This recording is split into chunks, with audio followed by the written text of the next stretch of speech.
Assalamualaikum warahmatullahi wabarakatuh. Pada video kali ini, kami dari kelompok 3 ingin menjelaskan analisis laporan keuangan PT Telkom Indonesia, PT Smartfren Telekom Tbk, dan juga PT Indosat Tbk sebagai pelengkap tugas mata kuliah manajemen keuangan. Hal yang melatar belakangi analisis laporan keuangan kami ialah karena analisis laporan keuangan ini sendiri merupakan suatu proses penelitian laporan keuangan beserta unsur-unsur yang mana untuk mengevaluasi suatu perusahaan dan juga badan usaha tersebut. Dan juga laporan keuangan ini bisa digunakan untuk mengevaluasi hasil yang telah dicapai oleh perusahaan ataupun badan usaha pada masa lalu dan juga masa yang akan datang. Dan juga analisis laporan keuangan ini bisa bertujuan dan juga bermanfaat untuk mengetahui posisi keuangan pada suatu perusahaan pada periode tertentu. Dalam analisis ini juga terdapat metode dan juga prosedur-prosedur tersendiri. Untuk metode analisis keuangan kami yaitu ada analisis vertikal, analisis horizontal, analisis rasio keuangan, dan juga yang lain-lain. Pada hasil analisis laporan keuangan tersebut akan menghasilkan informasi berupa kekurangan dan juga keunggulan perusahaan, yang mana dengan mengetahui kekurangan, maka pihak perusahaan akan bisa memperbaiki kekurangan tersebut. Kemudian, keunggulan yang dimiliki perusahaan juga akan dipertahankan maupun ditingkatkan, sehingga pihak manajemen dapat mengetahui, merencanakan, dan juga mengambil keputusan yang tepat terhadap analisis laporan keuangan tersebut. Selanjutnya ialah rumusan masalah pada analisis laporan keuangan kami. Terdapat 4 poin rumusan masalah pada analisis laporan keuangan kami, yaitu yang pertama, apa itu analisis vertikal dan horizontal, analisis rasio likuiditas, analisis rasio efektivitas, analisis rasio leverage, analisis rasio profitabilitas pada PT Telkom Indonesia, PT Smartfren Telekom Tbk, dan juga PT Indosat Tbk. Pada poin yang kedua ialah bagaimanakah kondisi keuangan masing-masing perusahaan yang dianalisis. Poin yang ketiga, bagaimanakah kondisi keuangan perusahaan jika dibandingkan dengan perusahaan sejenis lainnya. Dan poin yang terakhir pada rumusan masalah kami ialah bagaimana prospek keuangan pada sektor yang dianalisis. Selanjutnya, pada tujuan penelitian ini sendiri, terdapat 4 tujuan penelitian pada analisis laporan keuangan kami. Yang pertama ialah untuk mengetahui analisis vertikal dan horizontal, analisis rasio likuiditas, analisis rasio efektivitas, analisis rasio leverage, analisis rasio profitabilitas pada PT Telkom Indonesia, PT Smartfren Telekom Tbk, dan juga PT Indosat Tbk. Yang kedua ialah untuk mengetahui kondisi keuangan masing-masing perusahaan yang dianalisis. Pada poin ketiga ialah untuk mengetahui kondisi keuangan perusahaan jika dibandingkan dengan perusahaan sejenis. Dan poin yang keempat ialah untuk mengetahui prospek keuangan pada sektor yang dianalisis. Berikut analisis vertikal dan horizontal pada PT Telkom. Disimpulkan pada analisis berikut, kinerja keuangan PT Telkomsel mulai tahun 2017 sampai 2021 stabil, namun mengalami penurunan pada tahun 2022. Selanjutnya, analisis vertikal dan horizontal pada PT Indosat. Dapat disimpulkan pada analisis berikut, kinerja keuangan pada PT Indosat mulai tahun 2017 sampai 2022 cukup stabil, namun mengalami penurunan pada tahun 2020.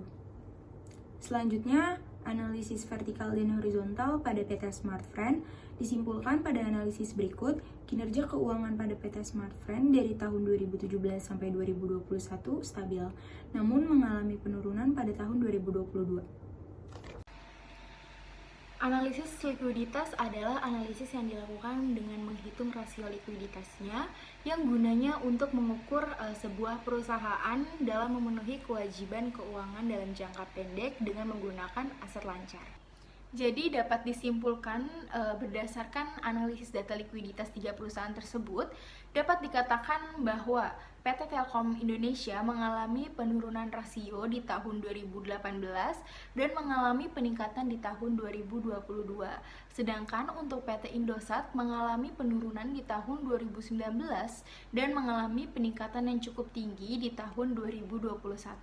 Dan yang terakhir ada PT Smartfren mengalami penurunan di tahun 2020 dan meningkat di tahun 2021, lalu di tahun 2022 justru PT Smartfren mengalami penurunan. Analisis efektivitas. Analisis ini merupakan proses evaluasi yang dilakukan untuk menilai sejauh mana suatu kegiatan atau proyek dalam mencapai tujuan yang telah ditetapkan. Tujuan dari analisis ini untuk mengukur sejauh mana hasil yang ingin dicapai dan apakah tujuan tersebut dapat dicapai dengan menggunakan sumber daya yang tersedia dengan efisien. Untuk analisis efektivitas PT Telkom Indonesia, PT Indosat Tbk, dan PT Smart Friends Telekom Tbk dalam kurun waktu 6 tahun terakhir, yaitu dari tahun 2017 sampai 2022. Perusahaan PT Telkom Indonesia dan PT Smart Friends Telekom Tbk mengalami penurunan pada tahun yang sama, tepatnya pada tahun 2017 sampai 2020. Di tahun selanjutnya, pada tahun 2021 sampai 2022, PT Telkom Indonesia dan PT Smart Friends Telekom Tbk telah berhasil mencapai kenaikan pada rasio perusahaan. Sebaliknya, untuk hasil analisis di tahun pertama, tepatnya pada tahun 2017, PT Indosat Tbk mengalami kenaikan rasio. Namun sayangnya pada tahun 2018 sampai 2022, PT Indosat Tbk terus mengalami penurunan rasio perusahaan. Tujuan penelitian ini untuk mengetahui analisis vertikal dan horizontal, analisis rasio likuiditas, analisis rasio efektivitas, analisis rasio leverage, analisis rasio profitabilitas pada PT Telkom Indonesia, PT Indosat Tbk, dan PT Smart Friends Telekom Tbk. Yang kedua, untuk mengetahui kondisi keuangan masing-masing perusahaan. Dan yang ketiga, untuk mengetahui kondisi keuangan perusahaan jika dibandingkan dengan perusahaan yang sejenis. Kemudian akan dibahas terkait dengan analisis leverage. Analisis leverage merupakan proses pembelian aset menggunakan uang pinjaman dengan harapan tingkat kapital gain yang didapatkan melebihi biaya utang itu sendiri. Baik, berdasarkan keseluruhan data yang dapat kita lihat tadi pada analisis leverage, dapat kita simpulkan bahwa di dalam analisis leverage, ketiga perusahaan yang kita bahas yaitu PT Telkom, PT Indosat Tbk, dan juga PT Smart Friends memiliki tingkat fluktuatif pada perusahaannya masing-masing karena dilihat dari perubahan di angka-angka yang terjadi pada tiap tahunnya. Analisis profitabilitas merupakan bagian dari perencanaan sumber daya perusahaan untuk mengidentifikasi cara mengoptimalkan profitabilitas. ROA adalah rasio yang dipakai untuk mengukur kemampuan perusahaan untuk menghasilkan laba, karena pada rasio tersebut mewakili atas seluruh aktivitas pada perusahaan. Kesimpulan analisis profitabilitas pada PT Telkomsel, PT Indosat, dan juga PT Smart Friends dalam kurun waktu 6 tahun terakhir, yaitu tahun 2017 hingga 2022, pada PT Telkomsel dan PT Indosat mengalami penurunan di tahun 2020-2021 dan terjadi penaikan kembali di tahun 2022. Pada PT Smart Friends terjadi penaikan dari 2017 hingga 2020 dan terjadi penurunan di tahun 2021-2022.